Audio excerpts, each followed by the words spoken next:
Are you the famous photographer? Are you here for a shoot today? The woman in front of me is staring at me excitedly. It seems she knows that I am a photographer. We met at the beach.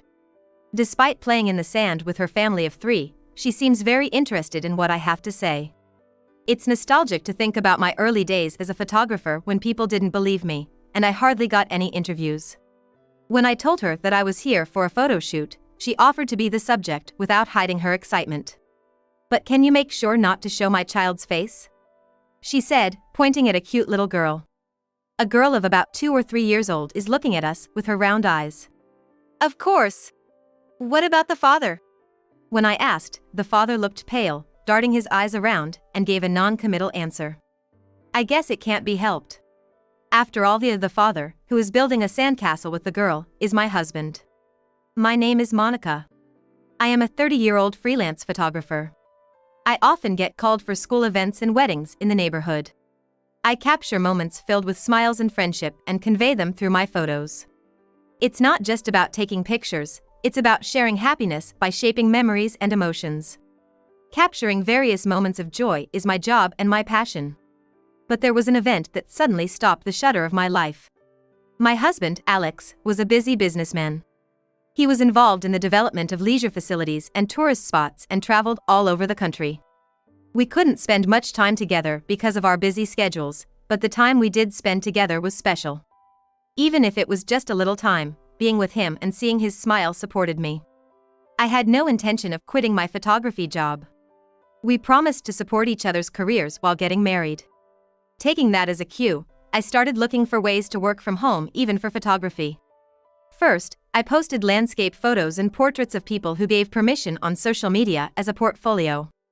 By showcasing my work in virtual galleries like online photo exhibitions, not only publishers and peers in the photography industry but also general users widely interfered, which worked well, and my followers increased rapidly. Since live streaming was possible on social media, I started doing talk shows and explanations about the photos I took and started making money.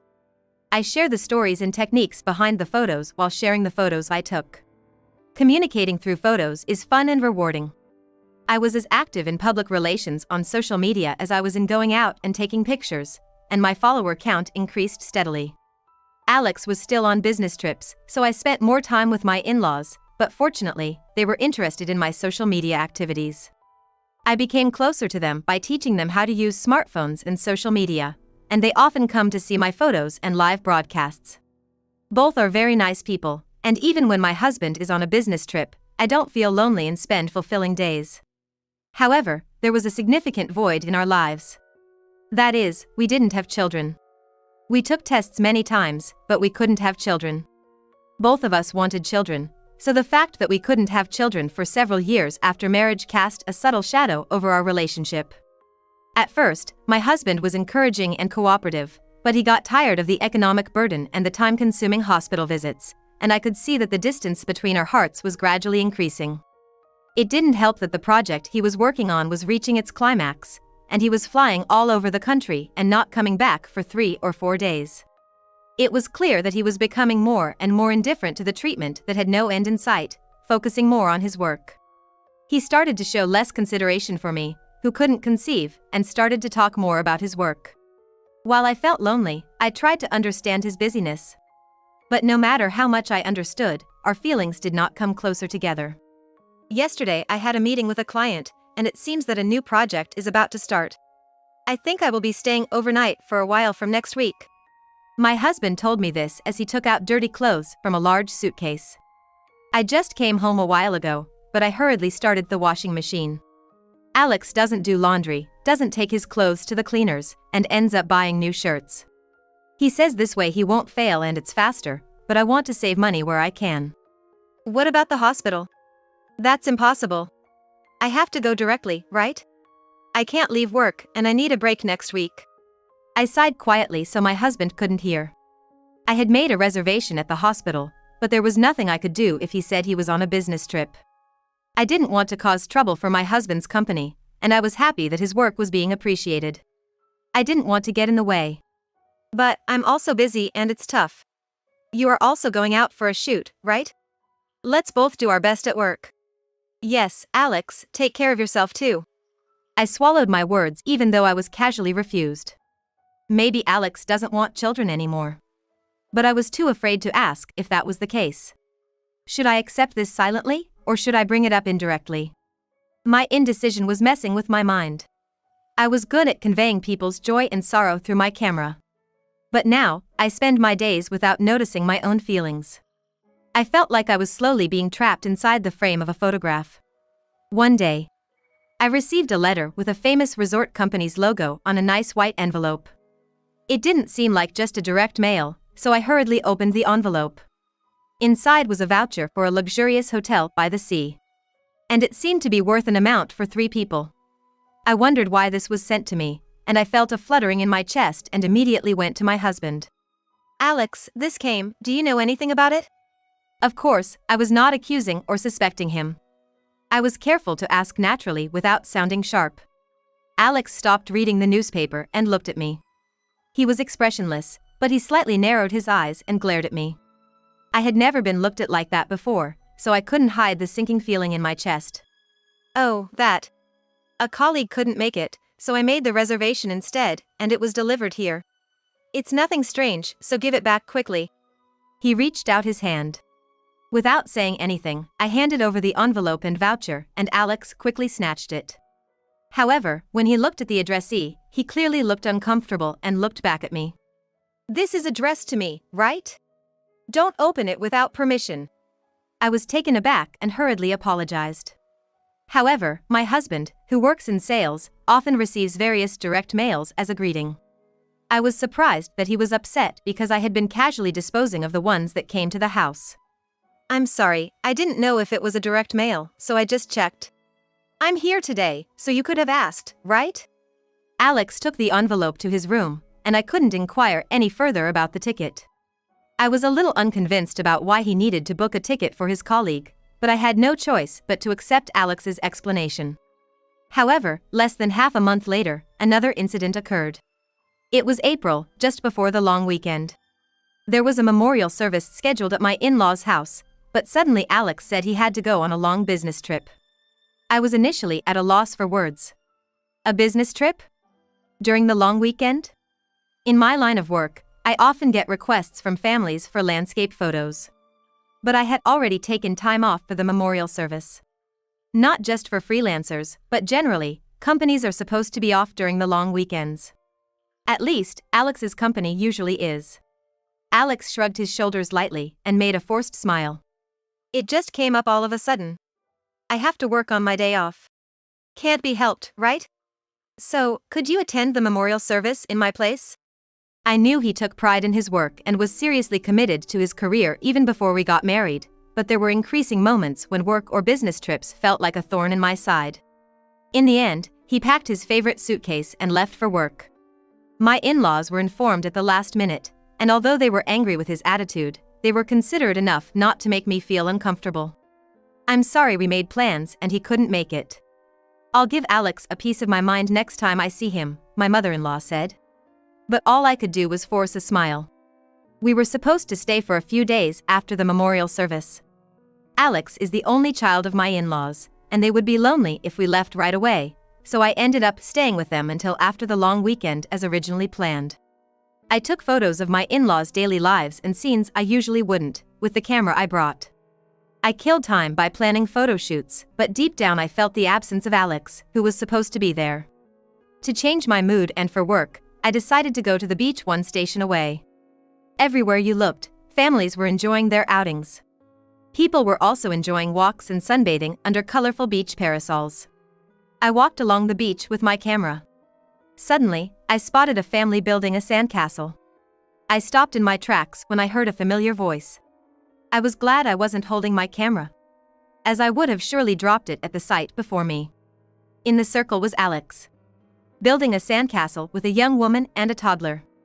They looked like a close-knit family, gathering white sand and seashells, and I couldn't believe my eyes. But the hotel vouchers that arrived at our house, the frequency of his sudden long business trips, his indifference, everything piled up like sand in front of me. If this was a commissioned work, it would be an ideal family scene worth capturing multiple times. Even though my husband was right there, I couldn't believe it. The child there must have been a 2 or 3-year-old girl.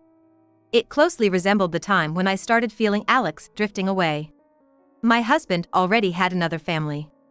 I don't know if it was my intuition as a wife, but I realized that there was a blood connection between that little girl and my husband. The glass frame in my heart shattered mercilessly. The photo that was supposed to be displayed in that frame was filled with happy smiles of us as a couple. I made up my mind and approached the woman. Not Alex, who was playing with the toddler. The woman, wearing a large straw hat, looked surprised at my sudden approach. Somehow, I managed to smile and apologized for speaking to her out of the blue. Then, I handed her my business card and told her I was a freelance photographer. Only my professional name is listed on the card, but my contact information on social media is also there. She seemed interested in the card and began to search for me on her smartphone. On the other side, Alex, who had definitely noticed me, was staring at a point on the sandy beach as if frozen. "If you don't mind, could I take a photo of your family? I sometimes do live broadcasts where I share photography tips." "Wow, you're Monica. I follow you. You post tips on smartphone photography, right?" Unaware of my relationship with Alex, she was delighted to be approached by a minor celebrity on social media. It was surprising that she was a follower, but she seemed enthusiastic, not only about the photo shoot but also about the live broadcast. I boldly invited her, and even before I could finish my sentence, she excitedly agreed. I felt guilty for deceiving her, but my goal was to somehow document Alex's other family. "Can you teach us some photography tips for moms?" "Alex too." "I'm good," said Alex, clearly in a panic. He was obviously trying hard not to look at me and thinking desperately for an excuse. "No, maybe we shouldn't. Like showing faces." "But I do model for pamphlets." "Oh, can we make sure not to show the kid?" I later found out that the woman he was cheating with was a model named Nancy, whom he met through his company's public relations. Of course, I agreed and adjusted my smartphone camera so that the child wouldn't be in the frame. I prepared the environment for immediate streaming and started the live broadcast as if I were teaching other mothers. Since the child wasn't on screen, Alex was the center of attention. His strange smile was interpreted positively by the viewers, and soon comments about the cute, nervous dad started to spread. After ending the live broadcast, I thanked him and left the scene. However, within a few minutes, Alex chased me down and stopped me. He left Nancy and the child behind. I asked him, "What are you trying to do?" but he remained silent, seemingly sulking. Probably feeling awkward with Nancy, he decided to escape to me. I wonder what he was planning to do by stopping me. Finally, he opened his mouth heavily. "Please understand." He didn't explain anything. What does he expect me to understand? "Well, I can see it, though. It couldn't be helped, right? I had a child with her before you and I had one. It's okay, Nancy's family is rich, and she says we don't need to get married." Alex, becoming defiant, finally confessed the truth. It's hard to believe that a young woman who got pregnant would say something so convenient. Probably, Nancy realized that he was already married. "I really wanted kids, you know. But you can't have them. Nancy is straightforward and a good girl, and the child looks so much like Nancy, she's incredibly cute. But it's not that I started to dislike you or didn't want to live together anymore," Alex rambled incoherently, leaving me with no choice but to hold my aching head. Apparently, he is insisting on continuing life as it is now. "I won't cause you any trouble. This situation is perfect for me. Isn't it fine like this?" I should have argued that it's not fine at all. However, I felt so suffocated that I couldn't speak. In front of my silence, he seemed to feel as if he had persuaded me, and with a somewhat triumphant sigh, he tried to leave. But then, unexpectedly, 2 people rushed over. It was my in-laws. "What's going on? Who is that woman and child?" My father-in-law, his face red with anger, shouted. Alex flinched and was surprised by the sudden appearance of his parents. "Why?" "We saw it on the live broadcast notification. Who said you were on a long business trip? You didn't even come home, and now there's an unknown woman and child." My mother-in-law stepped in between us to protect me, and scolded Alex fiercely. I was also surprised. They had seen the live broadcast on social media, and realized that something serious was happening. They were shocked to see Alex, who appeared to be a couple with an unknown woman, and hurriedly drove over. Being questioned by his parents, he had no choice but to confess everything about his relationship with Nancy and the child. He received a strong slap from his mother, who called him a disgraceful son. My father-in-law glared at my husband with such a terrifying expression that I thought he might have punched him with his fist if my mother-in-law hadn't slapped him. My in-laws took me away, leaving Alex behind.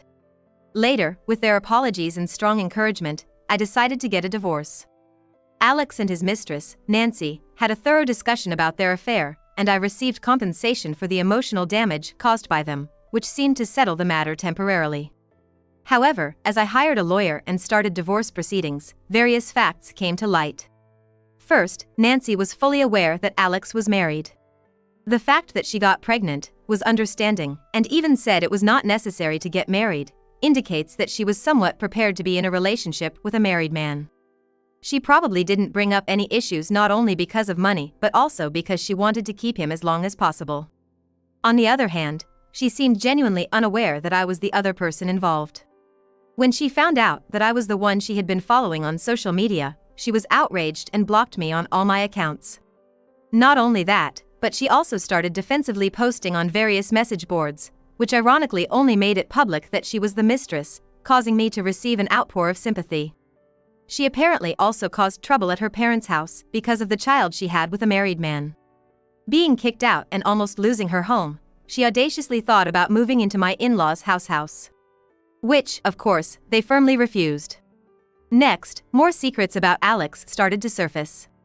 As I continued the investigation for the compensation claim, it turned out that there were countless women around him. In fact, he had been having affairs every time he went on a business trip, and there were multiple mistresses with whom he had relations several times. Some of these mistresses were found to be engaged or married. I decided to send the data of the live stream in question.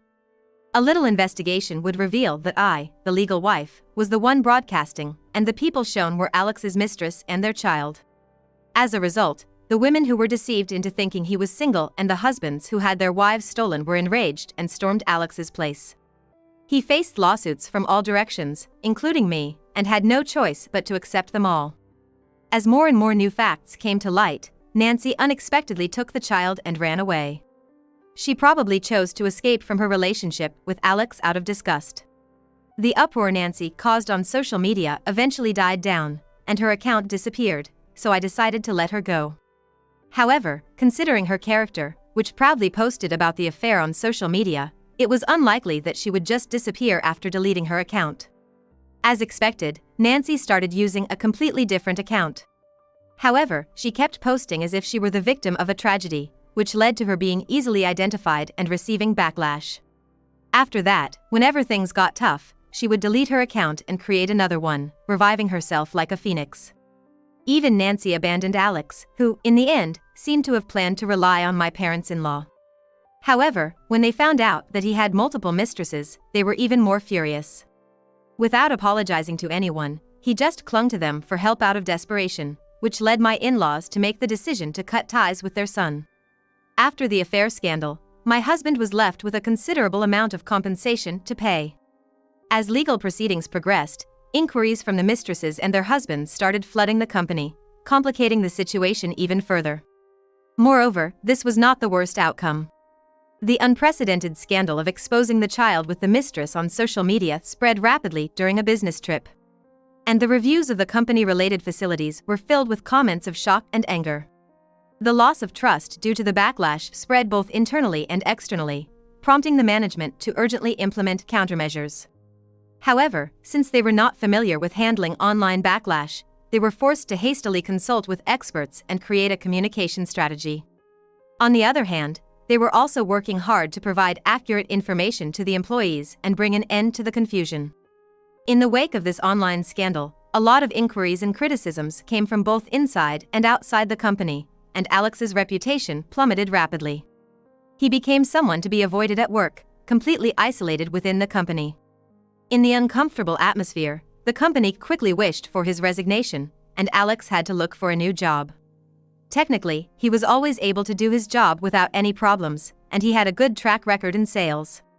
He was liked by the older generation who do not use social media, and he was quickly blessed with a new job. However, a person's basic nature does not change. Within half a year, he seems to have caused one trouble after another, such as making a pass at the director's wife or trying to expense the cost of a hotel he used on a business trip. He got fired, joined a new place, caused chaos in relationships there, got fired again, and now he seems to be in a loop of getting kicked out everywhere and moving from one church to another. On the other hand, even after the divorce, I still have a relationship with my ex-in-laws. They were always considerate, which has allowed me to live a peaceful life. The fact that I could end my relationship with Alex and start anew is all thanks to the support of my former in-laws. After the divorce, for a while, I found it painful to even take pictures of children. Although my ex-in-laws must have felt betrayed and hurt by their son, they made a conscious effort to show a harmonious front and support me. They made a lot of effort to help me believe once again that my relationship with Alex was not everything about our marriage. One day, I took a photo of my ex-in-laws having a calm conversation. I plan to make this photo the main feature of my upcoming online exhibition. They were quite embarrassed, but I think they will be happy in the end.